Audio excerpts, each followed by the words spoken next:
think there are any other groups at South where you dance for 6 hours and save lives while you do it. So that's pretty awesome. I think Dance Marathon stands out just because it's such a big group of people who come together and just like basically everybody becomes family by the end of it, and it's just really awesome. Dance Marathon stands out because it's a huge group of really passionate kids working together to raise money for a really good cause. Well, Dance Marathon is one of the only clubs at South that is completely student-run, meaning that any money we raise, any events we put on, it's not put on by an adult, it's completely by the students of South.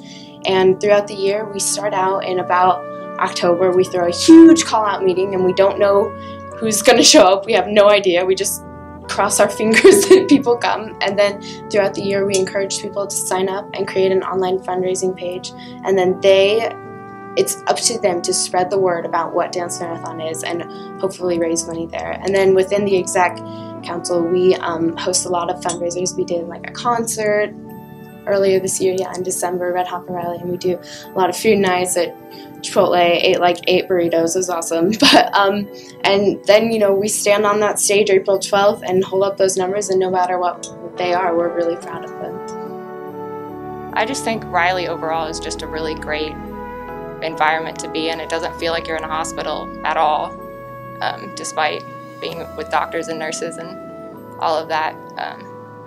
Everyone is so children-oriented that it makes it just such a better experience than compared to if you went to a regular hospital. And I think that makes the experience easy for children to go through because it's not really fun to be in a hospital. But at Riley, it doesn't feel like that at all. It's just very happy place. I decided to join Dance Marathon because basically my parents, they teach here, so they've been bringing me and my brother here for the past like 6 marathons, and so I just kind of always knew that I wanted to be a part of it. Mackenzie actually took me to Dance Marathon 2 years ago, and ever since then I wanted to be a big part of Dance Marathon. I've actually had a cousin go through Riley and a close friend of mine go through Riley, and being a part of Riley Dance Marathon and them going through that really made it like a personal connection and showed me how I really am helping others.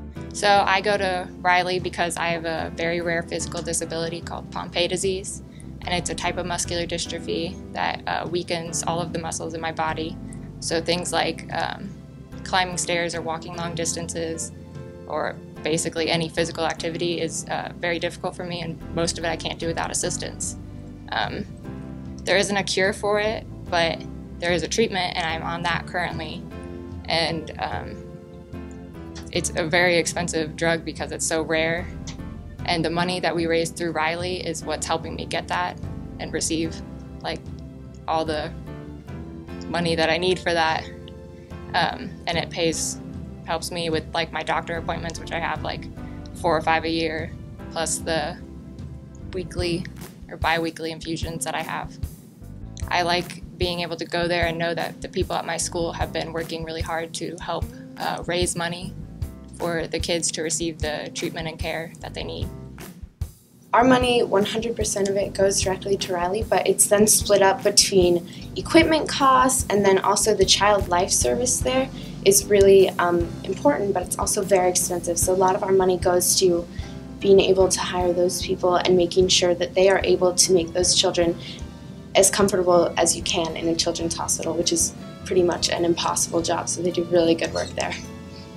Don't take anything for granted. You have to remember why you're there. I think freshman year, you just show up and you're like, oh, let's dance, let's have a good time. And then you realize sophomore year, and as you progress through what you're doing, and you're dancing for those who can't, and that's really something special. My advice to future dance marathoners would be, don't be afraid to just get involved. Go ahead and do what you can do. Just basically go for it.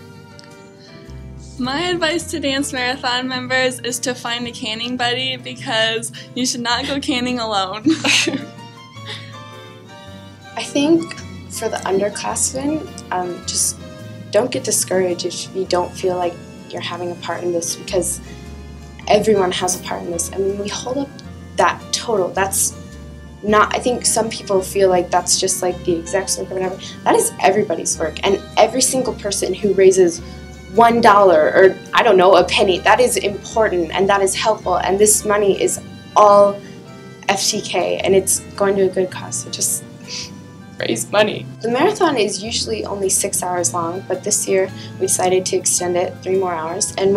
So originally it would be from 6 p.m. to 12 a.m., but now it's from 3 p.m. to 12 a.m. And those first 3 hours are going to be really special. They're going to be one-on-one time with the Riley kids, and we've kind of tried to do that with the Care Fair, but we wanted to make it even more intimate and even more special for those people who, are really there for the kids. And so anyone who raises $250 are going to be invited to those first 3 hours of the marathon, and it's going to be cool. Like, I should be totally impartial to all of the events that we do, but I'm definitely looking forward the most to the 3 p.m. to the 6 p.m. time slot of our marathon. And then from 6 p.m. to 12 a.m. we'll have a ton of sick bands there, going to have awesome games, a ton of food. I mentioned burritos earlier. Those will definitely be back, and it's going to be a really fun night, and it's going to be a really special night for those families and for those kids.